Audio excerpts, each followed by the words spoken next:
Excellence. Excellency, Mr. President of the 78th session of the United Nations General Assembly, Excellencies, ladies and gentlemen, heads of state and government, Excellency, Mr. Antonio Guterres, Secretary General of the United Nations, Excellencies, ladies and gentlemen, honorable delegates.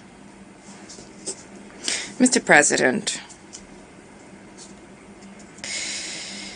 it is an honor to represent at this tribune the President of the Republic of Côte d'Ivoire, His Excellency Alassane Ouattara. I wish to convey to you President Ouattara's warm congratulations and words of welcome which I associate myself with. I wish also on behalf of the President, Mr. Ouattara, to convey our warm congratulations to you, Mr. President of the 78th session of the General Assembly of the United Nations. Congratulations not just on your election, but also I wish to commend you for the effective stewardship of our work. I wish to thank the Secretary General once again and wish to assure him of our full support for his various initiatives which are geared towards making the United Nations more than ever before a center for the harmonization of the efforts of nations. Mr. President, Excellencies, ladies and gentlemen, this session is being held in a context of tremendous uncertainty for our planet and for our states, which have been encountering large-scale crises. This situation has been significantly impeding the implementation of Agenda 2030 for sustainable development and has also constrained our ability to collectively surmount these challenges. As we take stock of the situation, it is our duty to be clear-eyed, to recognize the fact that the anticipated resources for the financing of this important agenda are lacking. They are lacking specifically for developing countries. Given this observation, there's a need for us to move quickly, to stand in solidarity. We must ensure that the financing for the Sustainable Development Goals is both lasting and predictable. The noble ambition of Agenda 2030 cannot continue to hinge on security expenditures which continue to increase with each passing year throughout the world. For this reason, my delegation applauds the very relevant theme of this 78th session, a theme which invites us to engage further, to step up our efforts to achieve the SDGs. To that end, we must promptly reduce the cost of conflicts which thwart our country's development. To do so, we must embrace conflict prevention and peaceful resolution mechanisms. At the same time, our governments must step up and enhance the resilience of our economies to ensure that the economies can contribute to the financing of the SDGs. To that end, Côte d'Ivoire welcomes with particular interest the Secretary General's proposal of a new agenda for peace, the purpose of which is to rethink our priorities for the preservation and enhancement of our collective security. Mr. President, Excellencies, ladies and gentlemen, it is time for the international community to mobilize, to act, so that the parties to the conflict in Ukraine and all of their external partners engage on the path to a peaceful resolution to this war. Beyond the risk of escalating violence and human rights violations, this conflict fuels global inflation. This conflict has resulted in shortages in essential food products and has threatened to plunge millions of people into hunger. Given its scope, and its consequences, the financial flows that this war has mobilized. In light of all of this, the war in Ukraine has certainly undermined the financing of Agenda 2030. My country also calls upon the international community to engage alongside Africa as we fight armed terrorist groups which destabilize entire sectors of the continent, from the Sahel to the Horn of Africa. The fight against terrorism is costly for African countries, particularly for Côte d'Ivoire. Côte d'Ivoire has been hosting thousands of refugees from neighboring crisis-ridden countries. There are significant financial resources that are needed but lacking to finance the priorities, expenditures, as well as the SDGs. Everywhere they have entrenched themselves, armed terrorist groups have been annihilating decades of progress. Progress in key sectors such as education, healthcare, culture, and employment has been reversed. They have denied women and minorities their basic rights. They reject the very idea of freedom and democracy. That having been said, and in view of this, my country invites the United Nations and ECOWAS, the Economic Community of West African States, to consider financing modalities for the counterterrorism priority actions. These were adopted by ECOWAS in 2019, and the implementation of this has been delayed.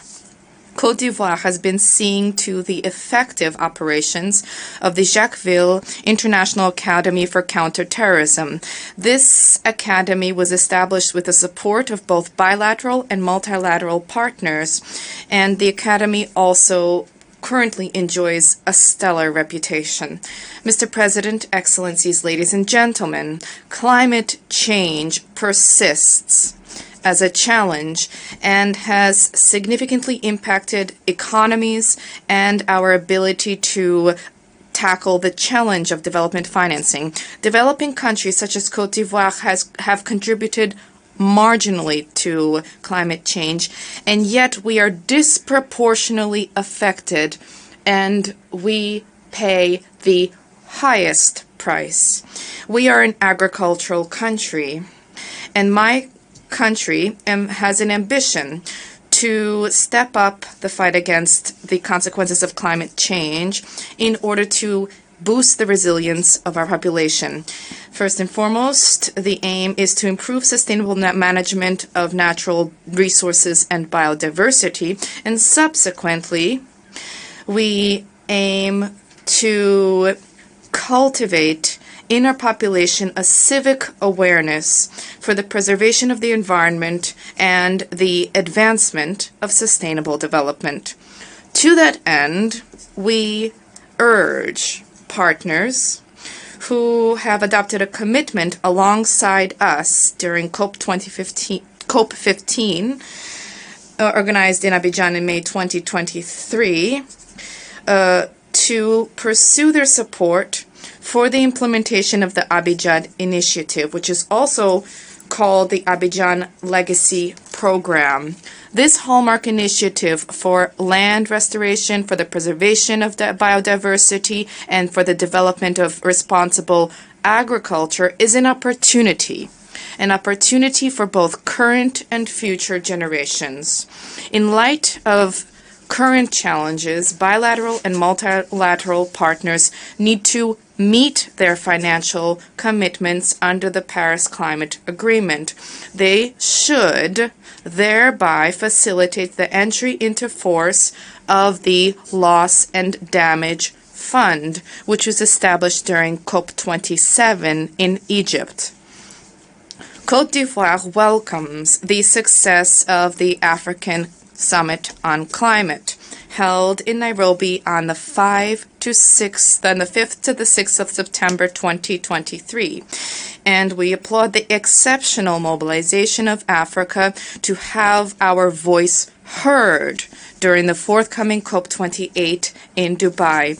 I wish to take this opportunity to invite the international community to support the Nairobi climate recommendations, specifically with respect to enhancement production capacity for renewable energies in Africa, the proliferation and succession of violent climate events have been observed in recent years, and this has resulted in widespread, significant material damage and tragic human casualties and costs.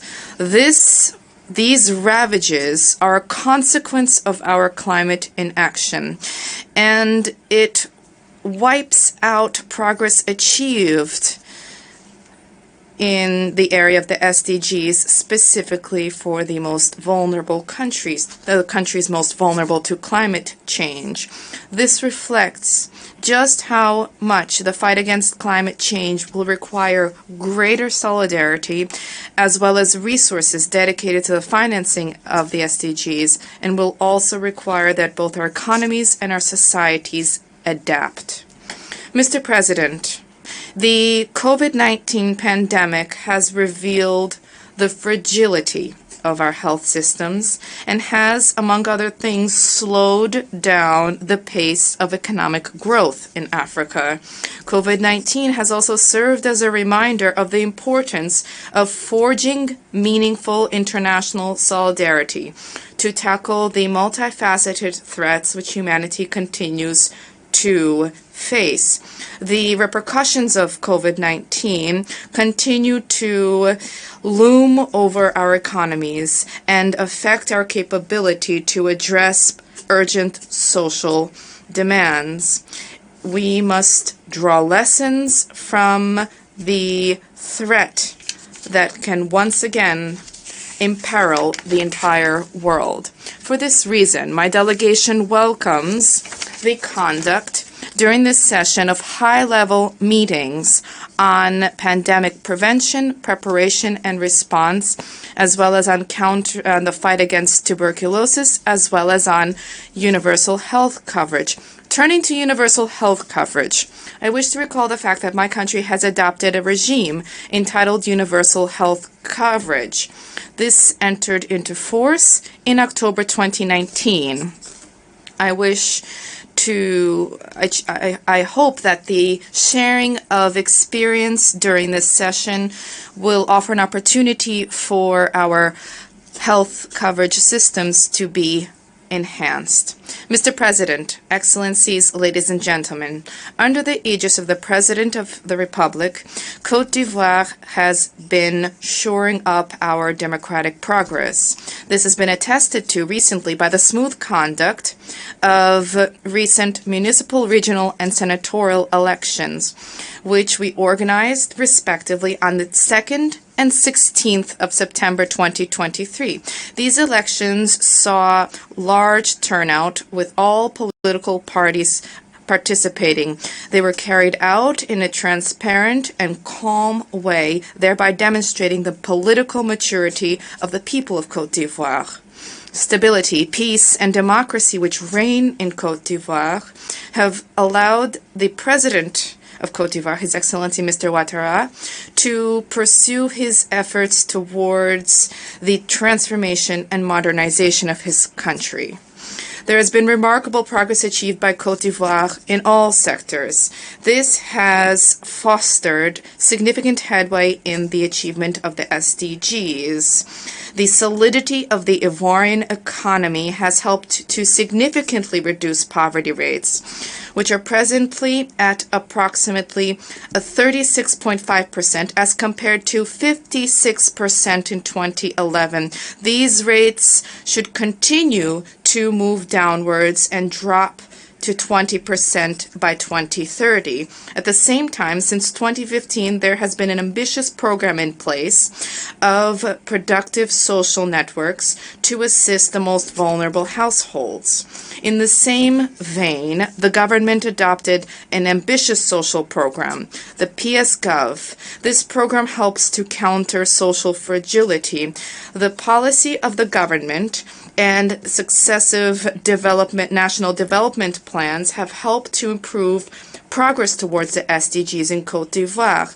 However, this social progress has been undermined by large refugee flows from neighboring countries stricken by terrorism. Excellency, ladies and gentlemen, we have all arrived at the same conclusion. Our states are far from being in a position to achieve the SDGs by 2030. The financing of our development agenda reflects the urgent need for a multilateral approach.